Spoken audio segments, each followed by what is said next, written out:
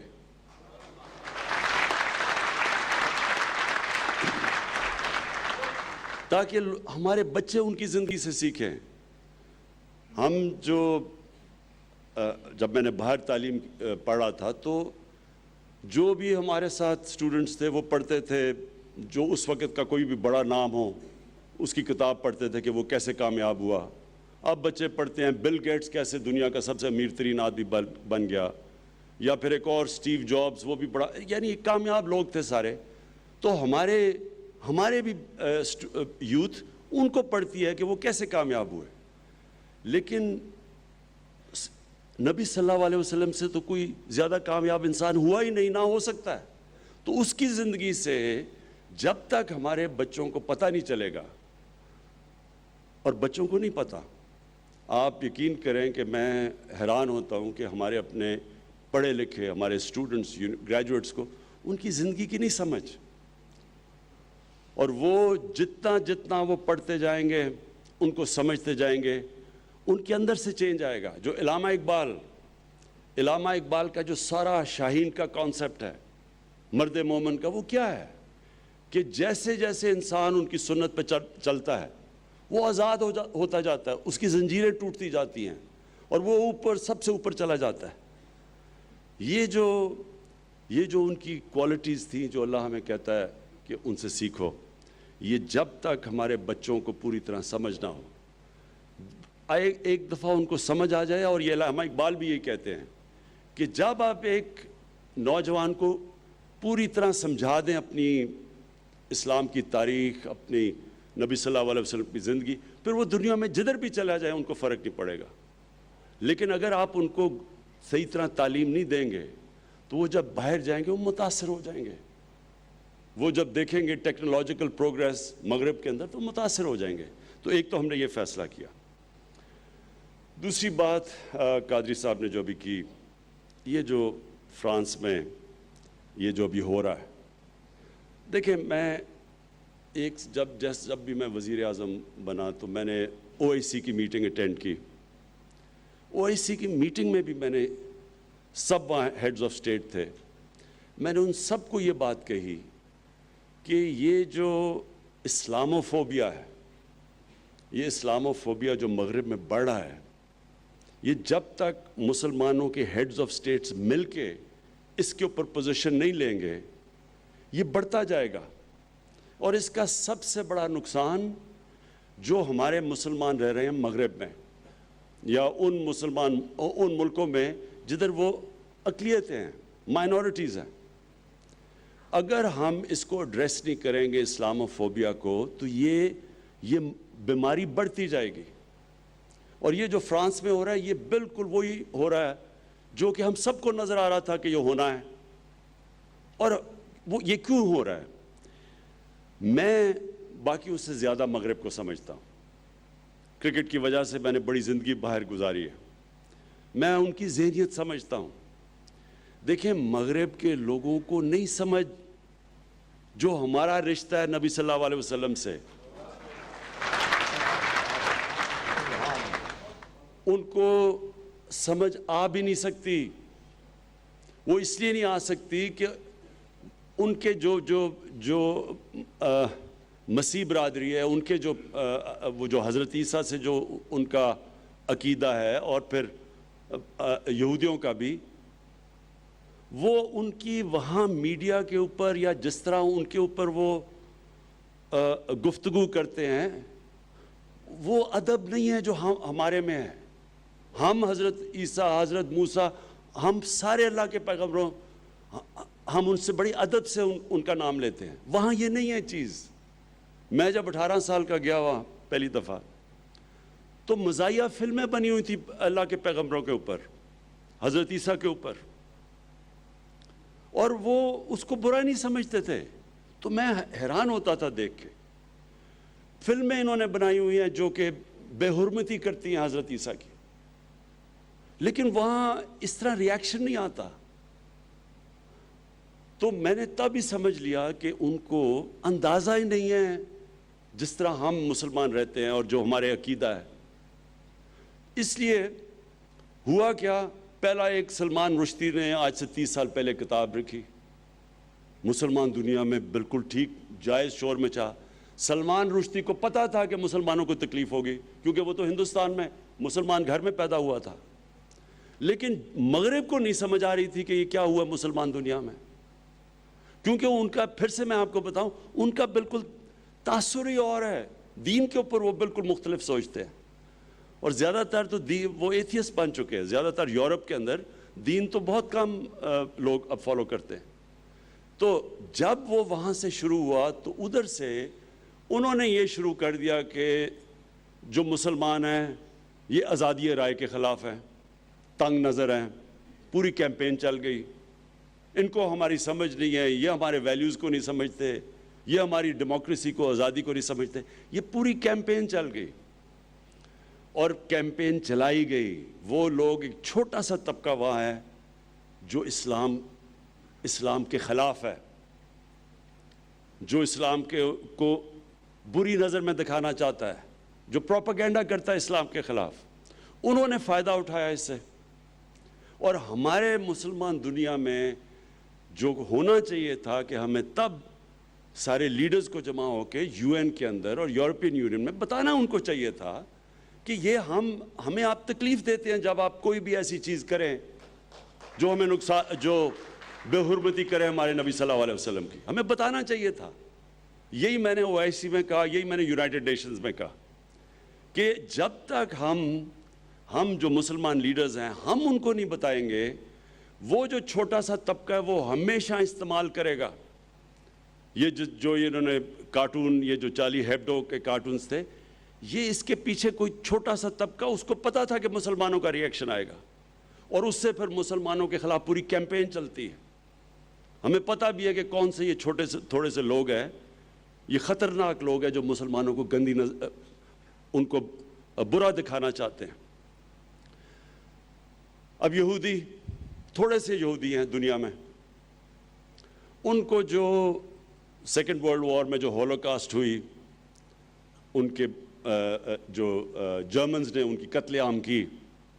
اب جو ہولوکاسٹ ہے وہ ظاہر ہے کہ یہودی ساری کمیونٹی کو بڑی تکلیف دیتی ہے, لیکن یہودی کمیونٹی ہیں تھوڑے سے, لیکن وہ اتنے منظم ہیں, میڈیا میں اتنے طاقتور ہیں کہ انہوں نے ایسا مغرب کے اندر انہوں نے ایسا کسی بھی میڈیا پولیٹیشین کسی کی جرت نہیں ہے کہ ہولوکاسٹ کے خلاف کسی قسم کی بات کر سکے، بلکہ 4 ایسے یورپین شہر ہیں وہاں وہ جیلوں میں ڈال دیتے ہیں کہ اگر آپ صرف یہی کہیں کہ اگر وہ کہتے ہیں 60 لاکھ مرے تھے ہولوکاسٹ میں، اگر آپ کہیں نہیں جی 60 لاکھ نہیں 20 لاکھ، جیل میں ڈال دیتے ہیں وہاں۔ آسٹریا 4 ملک ایسے۔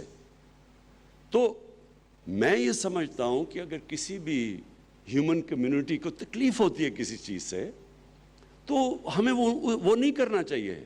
یہی تو رحمت العالمین کہتے تھے، یہ ہمارے نبی صلی اللہ علیہ وسلم، بلکہ قرآن کے اندر ہے کہ دوسروں کی عبادت گاہوں کی حفاظت کرو، اور جو ان کے لیے ایسی شخصیت جو ان کے لیے سیکرڈ ہیں ان کو کوئی خلاف ان کے بات نہ کرو۔ یہ تو ہمارے نبی صلی اللہ علیہ وسلم کہتے تھے۔ تو وہ ہمیں بھی یہ کرنا چاہیے کہ کوئی بھی کسی کمیونٹی کو چیز تکلیف دیتی ہے اس پہ بات نہیں کرنی چاہیے۔ تو یہودیوں نے ایسی ان کے اندر یونٹی اور انہوں نے ایسی کیمپین چلائی کہ کہیں بھی آج آپ مغرب کے اندر بات ہی نہیں کر سکتے کسی قسم کی، مثلا آپ کو سوچ بھی نہیں سکتا کہ کوئی مزاحیہ چیز کر دے ہولوکاسٹ کے خلاف۔ تو ہم 1.25 ارب انسان ہیں دنیا میں، ہم یہ کیوں نہیں کر سکے؟ اور مجھے افسوس سے کہنا پڑتا ہے کہ اس کا ایک بہت بڑا فیلئر ہماری مسلمانوں کی لیڈرشپ پہ۔ انشاءاللہ ہم پوری کوشش کریں گے، میں اپنی پوری کیمپین کروں گا، میں باقی لیڈر سے رابطے کروں گا، اور میں آپ کو یقین دلاتا ہوں کہ اگر ہم سب مل کے ان کو یہ سمجھا دیں کہ ہمارے لیے ہمارے کتنے مسلمان پچھلے 30 سال میں شہید ہوئے ہیں، لاکھوں، بلکہ کتنے، افغانستان دیکھ لیں، سیریا دیکھ لیں، عراق دیکھ لیں، جتنا مسلمانوں کا خون ہوا ہے پچھلے 30 سالوں میں، اور اس کی ہمیں تکلیف ہے، لیکن کوئی تکلیف مقابلہ نہیں کر سکتی جب ہمارے نبی صلی اللہ علیہ وسلم کے خلاف کوئی بھی ان کی بے حرمتی کرتا ہے، کوئی اس کا مقابلہ نہیں کرتا۔ اور یہ ہمیں ان کو سمجھانا چاہیے، ان کو نہیں سمجھ ابھی تک۔ اور میں یہ سمجھتا ہوں کہ ہم انشاءاللہ پاکستان اس میں لیڈ لے گا۔ میں ابھی بھی بات کروں گا، میں نے لیٹرز سب کو بھیجے ہیں، میں بات بھی کروں گا، اور مجھے یہ یقین ہے کہ یہ ہم ان کو سمجھا سکیں گے اس چیز کا۔ کیونکہ دیکھیں ہم تو یہاں بیٹھے ہمیں تو نہیں نقصان ہوتا، لیکن جو لاکھوں مسلمان مغربی ملکوں میں رہ رہے ہیں، جو جب اس طرح کا انسیڈنٹ ہوتا ہے ان کی زندگی عذاب میں آ جاتی ہے، مسجدوں کے اوپر اٹیک شروع ہو جاتے ہیں، ان کو جو نوکریاں کر رہے ہیں کہ وہ نوکریوں سے نکال دیتے ہیں، چلتے چلتے لوگ ان کو مارتے ہیں، اور خواتین جب پہنتی ہیں نقاب پہنتی ہے ان کو سڑکوں پہ برا بھلا کہتے ہیں، اسلاموفوبیا بڑھ جاتا ہے، تو ان کی زندگی عذاب میں پڑ جاتی ہے۔ اس لیے ضروری ہے کہ ہم سارے مسلمانوں کے ہیڈز آف اسٹیٹ، مغربی لیڈرز کو، یورپین یونین کو، یونائٹڈ نیشنز کو، ان سب کو سمجھائیں کہ دیکھیں ہم بھی فریڈم آف سپیچ میں مانتے ہیں، لیکن فریڈم آف سپیچ کی لمٹ ہے۔ آپ کسی کو تکلیف نہیں پہنچا سکتے اس کے نام پہ، اور خاص طور پہ یہ جو جب آپ کارٹون بناتے ہیں تو یہ فریڈم آف سپیچ نہیں ہے، یہ تو جان کے ایک پوری 1.25 ارب مسلمانوں کو تکلیف پہنچانا ہے۔ میں پھر سے قادری صاحب آپ کو مبارک دیتا ہوں، خراج تحسین پیش کرتا ہوں۔ میں آپ سب کو یہاں آنے کا خوش آمدید کہتا ہوں، اور آخر میں یہ چیز کہتا ہوں کہ دیکھیں پاکستان ایک مقصد کے لیے بنا تھا، یہ ایک ملک خاص مقصد کے لیے بنا تھا۔ اس میں اگر آپ علامہ اقبال جو ہمارے نظریاتی لیڈر تھے ان کا سارا کلام پڑھیں تو وہ آپ کو پتہ چل جائے گا کہ اس پہ ہم نے ایک مدینہ کے ریاست کے اوپر، ان کے اصولوں کے اوپر ایک اسٹیٹ کھڑی کرنی تھی۔ یہ ہماری ویژن تھی، اسلامی فلاحی ریاست، کیونکہ مدینہ کی ریاست دنیا کی تاریخ کی پہلی فلاحی ریاست بنی تھی۔ یہ تھا ہمارا نظریہ اور ہمارا ویژن۔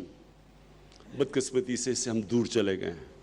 اگر آج ہمارے مسئلے ہیں پاکستان میں، وہ سارے مسئلے اس لیے ہیں کہ جس مقصد کے لیے ملک بنا تھا اس سے ہم دور چلے گئے. جیسے جیسے ہی ہم اس راستے کے اوپر چل پڑیں گے، اور یہ مشکل راستہ ہے، سٹرگل کا راستہ ہے، لیکن جیسے جیسے ہم وہاں چلیں گے آپ دیکھیں گے کہ یہی پاکستان اوپر اور اوپر اور اوپر اٹھتا جائے گا انشاءاللہ. شکریہ جی.